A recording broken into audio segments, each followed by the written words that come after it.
स्वागत है और अब डीडी न्यूज की खास सीरीज जन जन के प्रधानमंत्री की, जिसमें डीडी न्यूज ने प्रधानमंत्री नरेंद्र मोदी के सशक्त और दूरदर्शी नेतृत्व में पिछले 11 सालों से चलाए जा रहे विभिन्न जन कल्याणकारी और लोकप्रिय योजनाओं का गहन विश्लेषण किया और उन योजनाओं का लेखा जोखा आपके सामने लेकर आया है। इस कड़ी में आज बात प्रधानमंत्री नरेंद्र मोदी के लाल किले की प्राचीर से देश को संबोधित करने और नई ऊंचाई पर ले जाने के संकल्प की। पीएम मोदी ने लगातार 12 बार लाल किले से देशवासियों को संबोधित किया है और हर बार उन्होंने राष्ट्र निर्माण और आत्मनिर्भर भारत के विजन पर प्रमुखता से जोर दिया।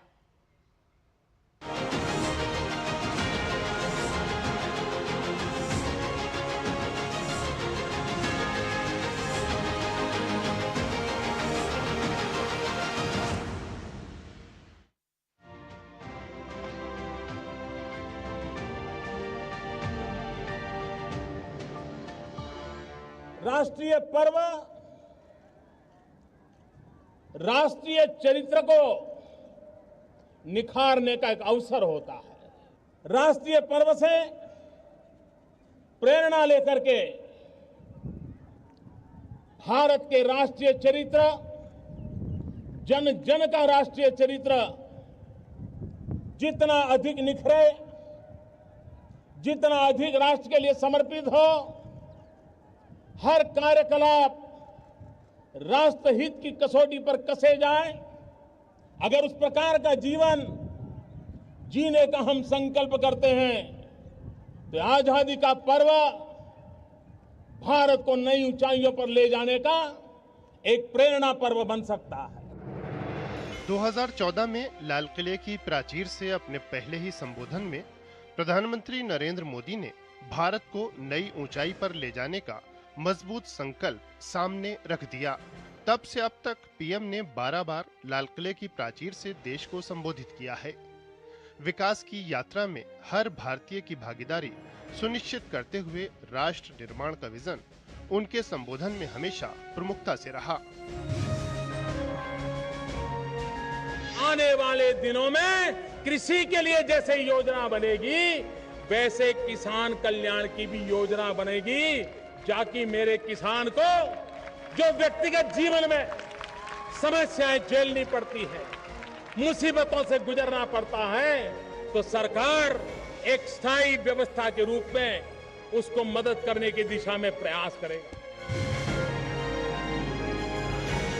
साफ नीति, स्पष्ट नीति, साफ नियत, स्पष्ट नियत होती है, तब निर्णय करने का जज्बा भी कुछ और होता है।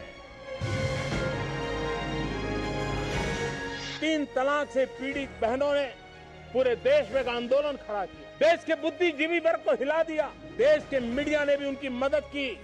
पूरे देश में 3 तलाक के खिलाफ एक माहौल निर्माण हुआ। इस आंदोलन को चलाने वाली मेरी बहनों को, जो 3 तलाक के खिलाफ लड़ाई लड़ रही है, मैं हृदय से उनका अभिनंदन करता हूं।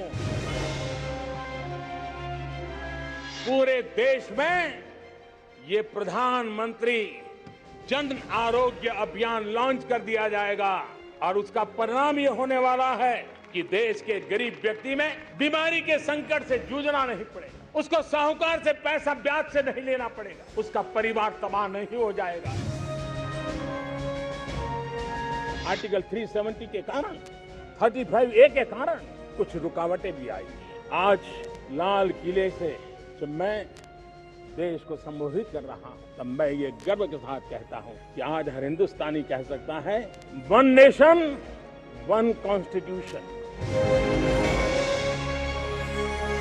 ये राष्ट्रीय शिक्षा नीति हमारे विद्यार्थियों को जड़ से जोड़ेगी, लेकिन साथ साथ उसको एक ग्लोबल सिटीजन बनाने का भी पूरा सामर्थ्य देगी। वो जड़ों से जुड़ा होगा, लेकिन उसका सर आसमान की ऊंचाइयों को छूता होगा। आप कल्पना कीजिए, अगर भारत के पास अपनी वैक्सीन नहीं होती तो क्या होता। लेकिन आज गौरव से कह सकते हैं कि दुनिया का सबसे बड़ा वैक्सीनेशन प्रोग्राम हमारे देश में चल रहा है। आज दुनिया जब होलिस्टिक हेल्थ केयर की चर्चा करती है तो उसकी नजर भारत के योग पर जाती है, भारत के आयुर्वेद, भारत की होलिस्टिक लाइफस्टाइल के पर जाती है। ये हमारी विरासत है, हम जो दुनिया को दे रहे हैं। आने वाले 25 साल हम एक ही मंत्र को लेकर चले कि हमारे राष्ट्रीय चरित्र के सिरमौर होना चाहिए एकता का संदेश। भारत की एकता को जीना, भारत की एकता को आंच आए, न ऐसी मेरी भाषा होगी, न ऐसा मेरा कोई कदम होगा।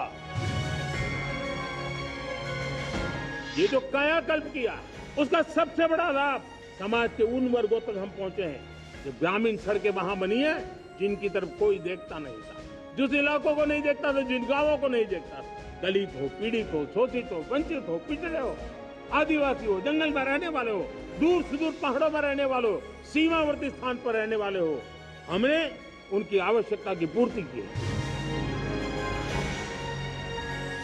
आने वाले 10 साल 2035 तक मैं ये राष्ट्रीय सुरक्षा कवच का विस्तार करना चाहता, मजबूती देना चाहता, आधुनिक बनाना चाहता। और इसलिए भगवान श्री कृष्ण से प्रेरणा पाकर हमने श्री कृष्ण का जो सुदर्शन चक्र था, उस सुदर्शन चक्र की राह को चुना।